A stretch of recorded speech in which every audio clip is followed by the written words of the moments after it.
කවුද යකෝ තට්ටුවට ගංජ වෙනුවට මෝරා පාරක් තියලා තියෙන්නේ? උතුර දකුණ මාරු වෙන්න වැදුනා. අව නැද්ද? ඔබ දැන් ඵලයන් මම උතන් අරන් එන්න. මතක් කරලා සීනි වැඩියෙන් දාලා ප්ලේන් ටිකක් හදන් වරේ. පණ වෙනයි බයිලා වෙනයි. මට ආරංචි වුණා උඹලා මාව කැත විදියට මීම්ස් වලට ගන්නවා කියලා. පොඩි බයක්වත් පෙන්නපන් යකෝ මට. ඔහොම මීම්ස් වලට ගත්තාම මං කොහොමද යකෝ රෙද්දක් ඇඳන් පාර යන්නේ? හිතන් ඉන්නේ මම හේමාල්ට බයයි කියලාද? නෑ යකෝ. ඒක රංගපෑමක් විතරයි ඌගෙන් ගුටි කැවට. ඌ මට ඒකට ගෙව්වා. මං එහෙම හරි රංගපෑවා. උඹලා මොනවටද ඉඳලා තියෙන්නේ? උඹලා ඉඳලා තියෙන්නේ මොන්ටිසෝරියේ මලකට විතරයිනේ. ඒක නිසා කටයි පුකයි වහන් හිටපල්ලා. මතක තියාගන්න. ඔය මොන අයියලා වැඩ දැම්මත් මම තමා යකෝ මේකේ රියල්ම ජී. උඹලා ඇටේවත් නැහැ මම වැඩ දාද්දි. පරේද්ද යකෝ ගංජා වෙනුවට වේලිච්ච තනකොළ තිබ්බ එක. අනේ ස්වාමිනී මේක කාටත් අමාරු කාලයක් නේ. අද නිවාඩුනේ. යමුද මලක් පුදන්න? ඒකනම් හොඳ අදහසක්. හිටපන් මම ඇඳුමක් දාගෙන එන්න. ඇයි ඒ ඇඳුම් මාරු කරන්න යන්නේ? යකෝ මෙහෙම පන්සලට යන්න පුළුවන්ද? මොගල්ද ජොයින්ට් එකක් ගහන්න කතා කළේ නාකී මැන්ටලේ. තෝ ඉතින් හරියට කියන්න එපයි බූරුවා. ඇයි මචං මේ වලවල් උඩ කොන්ක්‍රීට් දාන්නේ? හොල්මන් එළියට එයි කියලාද? පිස්සුද බං? ඔකුම් මැරුණට පස්සෙත් රැයට එළියට ගිහින් අරක්කු බීලා බිල් එක ගෙවන්න නැතු වෙනවා. ඒකයි වහන්නේ. රුපියල් 20ට තිබ්බ ටිකට් එක 40ක් කරලානේ. බලහන් කොටනේ. පාස්වර්ඩ් එකට ගොඩක් සිකියෝ එකක් දාන්න. 1 2 නෑ කවදාවත් වෙන්න බැරි දෙයක් ගෙස් කරන්න බැරි එකක් දාන්න. මගේ වයිෆ් හැමතිස්සෙම හරි කියලා දාන්න ඕනි. හලෝ මචං ස්පයිඩර් කොහෙද යන්නේ? මම මේ ලෝකේ බේර ගන්න යනවා බං. මේ කෑවද බං? චුන්ටක් කෑවා බං. මොනවද මෝඩ මිනිස්සු ඔය කරන්නේ? එනව යන්නේ තුලට. මේ ගෑනිට උදව් කරත් බනිනවා නැතත් බනිනවා. පුදුම කරුමයක් නේ. අඩුම තරමේ මාව රෑ කෑමකටවත් එක්ක යනවා මිනිහෝ. මම බැඳපු ගෑනු එක්ක එළියට යන්නේ මං තමුසේගේ ගෑණි මිනිහෝ. මම ප්‍රතිපත්ති වෙනස් කරන්නේ පාරේ ඩියෝ එකක් පදින්න බෑ. සීටි පදින පොඩි උන් ඇවිත් රේස් යන්න ඕන දහනවා. හැමෝම කියනවා අමාරුයි තමයි. ඒත් අල්ලන් හිටපන් කියලා.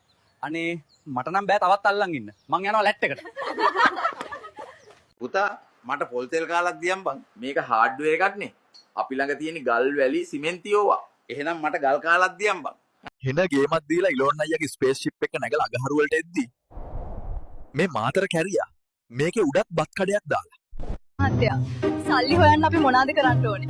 එහෙනම් ඉස්සෙල්ලාම සල්ලි කොහේ හරි හංගන්න ඕනේ. අපි ලයිෆ් ඉන්ෂුරන්ස් එක ගැන කතා කරමු. ඔයා ඔද මැරුණොත් වයිෆ්ට මොනවද හම්බ වෙන්නේ? ඔලුත් බොයිෆ්‍රෙන්ඩ් කෙනෙක් සහ අලුත් ගෙදරක්. අපි ෆිල්ම් එකක් බලන්න යනවා. ඒකේ නම පාකිනකේ බෙල්තේරේ. ඇයි සුමනාවතී විදුලි බල මණ්ඩලයේ වාහන දැකලා ගුණපාල දුවන්නේ? එයා හිතන්නේ ලංවීම කියන්නේ ලං වුණොත් විහිළු නෑ මරනවා කියලා. කෙටියෙන් ගහලා කියලා. මොකද කොල්ලෝ උඹ තනියම hina වෙන්නේ? 100ට මේවා තේරෙන්නේ නැහැ 100. තේරෙනවද නැද්ද බලන්න කියහන්කෝ ඉතින්. Facebook කියලා එකක් තියෙනවා හරිද? ආව ඉතින්. ඒකේ ලස්සන කෙල්ලෙක් ඉන්නවා. දැන් එයා මාත් එක්ක මැසේජ් කරනවා 100. ඉතින් කියහන්කෝ මොකක්ද ඒ දරුවිගේ නම? මේක තියෙන්නේ ඒන්ජල් සුදුහාමිනී කියලා 100. යකෝ ඒ මගේ ෆේක් account එකක්. ටීචර් ඇයි ළමයෝ? මම දෙයක් නිර්මාණය කළා. ඒකෙන් පුළුවන් බිත්තිය එහා පැත්තේ වෙන දෙයක් මේ පැත්තේ ඉඳන් බලන්න. දෙයියනේ බොහොම හොඳයි. මොකක්ද ඒක? හිලක් ටීචර්. මිස් මගේ ගෑණි ආගිය අතක් නෑ මට එන්ට්‍රියක් දාගන්න ඕනේ. අනේ සර් මේක කච්චේරිය පොලිසිය තියෙන එහා පැත්තේ. අයියෝ තියෙන සතුටට මට යන එන තැනක් යා මෙලෝ 100ක් නෑ හුත්තියේ. කොල්ලෝ මට රයිස් එකක් දියන්කෝ. මොකද සීයේ හැමදාම රයිස් කන්නේ අද කමුකෝ කොත්තුවක්. කන එක නෙවෙයි කොල්ල ප්‍රශ්නේ. බඩ යන එකයි ප්‍රශ්නේ. මගේ කම්පියුටරෙන් දුමක් එනවා. IT එකෙන් කෙනෙක් වෙවන්න පුළුවන්ද? ලොකු දෙයක් නෑ. රීස්ටාර්ට් කරන්න වැඩ කරයි. සුදු ඔයත් නිදිය ගන්න දැන් එහෙනම් මාත් නිදා ගන්න. ඒයි කොල්ලෝ නැගිටපන් නිදා ගන්නව බල්ලෝ නැගිටපන්න. රමුසෙල ළඟ ගංජා තියෙනව නේද? ඔව් සර් තියෙනවා. සර් ගහනවද ගංජා පාරක්? මොකද්ද බං? උඹේ ඔය ලදරම හැමදාම කැඩිලානේ. අම්මේ සචිනියක වැඩ කරන්නේ පීට්සා හට් එකේද? පිස්සුද කොල්ලෝ? ඒ ළමයා ටීචින් නේ කරන්නේ. එහෙනම් මේ එයාගේ ෆෝන් එකට පීට්සා හට් එකෙන් මැසේජ් එකක් ආවේ. හෙට ඔෆිස් එනවා නේද මැනිකා කියලා. ඒකේ පොලොස් කරියා නම් මරුවා. නල්ලන් සුපර්. මොන පොලොස්ද බං උඹ ඔය කියන්නේ? අඩෝ මේ තියෙන්නේ බත් එකේ. මොන පොලොස්ද හුත්තෝ? මේ සතා බං ඌරා මාර රසයිනේ. ඒක හරාම් හුත්තෝ. ඔයිට වැඩිය හොඳයි උඹ මට ඇරියනම්. වතුරු වීදුරුවක් සහ අරක්කු වීදුරුවක් අරගෙන පණුවන් දෙදෙනෙකු ඒ වීදුරු දෙකට දැම්මම අරක්කු වීදුරුවට දාව පණුව විතරක් මැරෙනවා. ඒකෙන් අපිට මොකක්ද තේරුම් ගන්න පුළුවන්? ගොඩක් බුද්ධිමත් සහ ලේසි ප්‍රශ්නයක් සර්. සර් පැහැදිලි කරපු ආකාරයට මට දෙන්න පුළුවන් සාර්ථකම පිළිතුර තමයි අරක්කු බොන එක පණුව අමාරුවට හොඳයි කියන එක සර්. කවුද යකෝ යන පාරේ පොල් ගස් හිටෙව්වේ? අයින් වෙන්න අමායාගේ ප්‍රථම ආධාරය නෝ. උඹේ කොල්ලා ලොකු වෙලා මොනවද බං කරන්න හිතන්නේ? කියනවා ලොකු වෙලා නගර සභාවේ කුණු ලොරියේ වැඩ කරන්න කැමතියි කියලා. පටසිරි ඒ ඇයි බං කොල්ලා ඒකට කැමතියි? කුණු ලොරියේ ඉන්නේ සතියට එකපාරනේ බං. හිතන් ඉන්නේ ලොරිය වැඩ කරන්නේ සතියට එක දවසයි කියලා. කොහෙද කොල්ල වැස්සෙම යන්නේ නැන්දම් මද? මම විනෝද ගමනක් යනවා. යකෝ විනෝද ගමන් නැන්දම් එක්ක. ඒ කියන්නේ ගිය දවස් ටික නැන්දම් ඉදී අපේ ගෙදරනේ. මම මේ යාව මහ ගෙදර ඇරලවනවා. අද මාර වැස්ස. රෙදි ටික තෙමෙයි කියලා මම මේ කුඩේ අල්ලන් ඔන්නේ. මං තෙමුණට කමන්නේ නැහැ. මහත්තයාගේ කමිසේ තෙමෙන්න දෙන්න බෑනේ. වතු පිරිට වලට දහස් ගණන් පූජා කරන්න ඕනේ නැහැ. මේ පරණ මේස් එකක් ගෙට ගැහුවාම මඩ ඔක්කොම රැදෙනවා බලන්න. වතුර වල පිරිසිදුකම නිකන් උල්පත් වතුර වගේ. අඩෝ සුමනේ මේ දවස්වල මොකද වෙන්නේ බං? මොනවා වෙන්නද බං? කෑල්ලක්වත් දාගන්න ඕනේ බං. මේ තෝගේ කීවෙනි කෙල්ලද බං? මේ 26 වෙනි කෙල්ල බං. අනේ තෝ වගේ කෙල්ලෝ අසහනෙක්.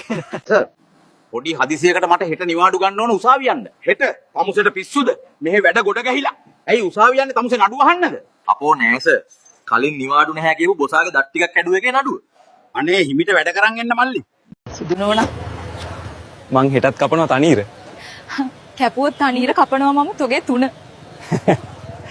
අනේ බුදු මහත්තයෝ මගේ ඇස් දෙකම පේන්නේ නැහැ. මට බඩින් කිත්තක් ගන්න කීයක් හරි දෙන්න. ඉතින් මිනිස්සු උදේ පොළබදි කකුල කැඩිලා ඉඳපු එකාගේ කොහොමද පාන දුරට එද්දි ඇස් පොට්ට උනේ? තමුසේ කොහෙද මේ හවස් වෙන්කට රින්ගන්නේ? දන්නවනේ නෝනා ටිකක් මේ. ආව් අඩියක් ගහන්න තමුසේට මේ ළමයි ඉන්නවා කියලා ගානක් තියෙන එකක්ද? ඔහෙට පිස්සුද මේක තාම පොඩිනේ. මොකෝ බං තරහින්?